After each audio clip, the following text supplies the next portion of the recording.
चाणक्य नीति तीसरा अध्याय।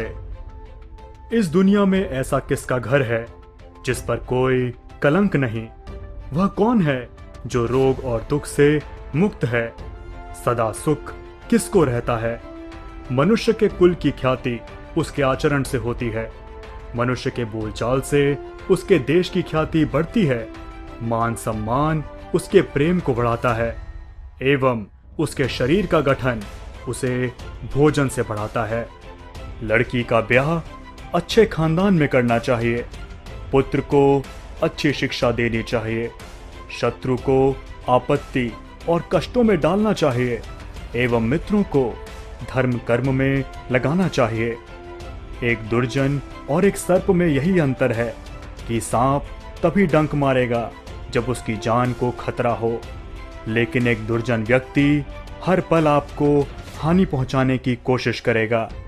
राजा लोग अपने आसपास अच्छे कुल के लोगों को इसलिए रखते हैं क्योंकि ऐसे लोग ना आरंभ में, ना बीच में और ना ही अंत में साथ छोड़कर जाते हैं।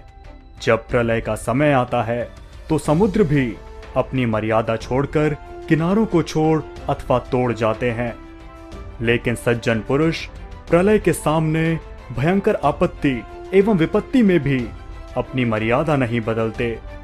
मूर्खों के साथ मित्रता नहीं रखनी चाहिए, उन्हें त्याग देना ही उचित है, क्योंकि प्रत्यक्ष रूप से वे दो पैरों वाले पशु के समान हैं, जो अपने धारदार वचनों से वैसे ही हृदय को छलनी करता है जैसे अदृश्य कांटा शरीर में घुसकर छलनी करता है। रूप और यौवन से संपन्न तथा कुलीन परिवार में जन्म लेने पर भी विद्याहीन पुरुष पलाश के फूल के समान है, जो सुंदर तो है लेकिन खुशबू रहित है। कोयल की सुंदरता उसके गायन में है। एक स्त्री की सुंदरता उसके अपने परिवार के प्रति समर्पण में है। एक बदसूरत आदमी की सुंदरता उसके ज्ञान में है तथा एक तपस्वी की सुंदरता उसकी क्षमाशीलता में है। कुल की रक्षा के लिए एक सदस्य का बलिदान दें। गांव की रक्षा के लिए एक कुल का बलिदान दें। देश की रक्षा के लिए एक गांव का बलिदान दें और आत्मा की रक्षा के लिए देश का बलिदान दें। जो उद्यमशील है वे गरीब नहीं हो सकते।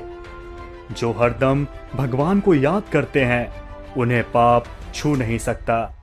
जो मौन रहते हैं वो झगड़ों में नहीं पड़ते और जो जागृत रहते हैं वो निर्भय होते हैं। अत्यधिक सुंदरता के कारण सीता हरण हुआ। अत्यंत घमंड के कारण रावण का अंत हुआ। अत्यधिक दान देने के कारण राजा बलि को बंधन में बंधना पड़ा। अतः सर्वत्र अति को त्यागना चाहिए। शक्तिशाली लोगों के लिए कौन सा कार्य कठिन है? व्यापारियों के लिए कौन सी जगह दूर है? विद्वानों के लिए कोई देश विदेश नहीं है और मधुभाषियों का कोई शत्रु नहीं है। जिस तरह सारा वन केवल एक ही पुष्प एवं सुगंध भरे वृक्ष से महक जाता है, उसी तरह एक ही गुणवान पुत्र पूरे कुल का नाम बढ़ाता है। जिस प्रकार केवल एक सूखा हुआ जलता वृक्ष संपूर्ण वन को जला देता है, उसी प्रकार एक ही कुपुत्र सारे कुल के मान, मर्यादा और प्रतिष्ठा को नष्ट कर देता है। विद्वान एवं सदाचारी एक ही पुत्र के कारण संपूर्ण परिवार वैसे ही खुशहाल रहता है जैसे चंद्रमा के निकलने पर रात्रि जगमगा उठती है।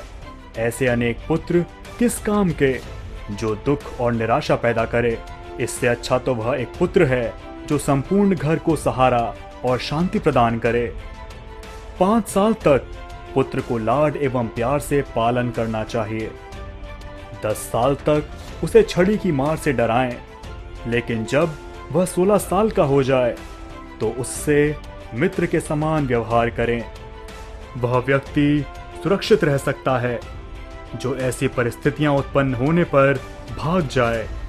पहला, भयावह आपदा। दूसरा, विदेशी आक्रमण। तीसरा, भयंकर अकाल। और चौथा, दुष्व्यक्ति का संग। जो व्यक्ति धमर, अर्थ, काम और मोक्ष जैसी बातें अर्जित नहीं करता, वह बार बार जन्म लेकर मरता है। धन की देवी लक्ष्मी स्वयं वहां चली आती हैं जहां मूर्खों का सम्मान नहीं होता, अनाज का अच्छे से भंडारण किया जाता है और पति पत्नी में आपस में लड़ाई बखेड़ा नहीं होता। तो दोस्तों, यहां अंत होता है चाणक्य नीति का 3रा अध्याय।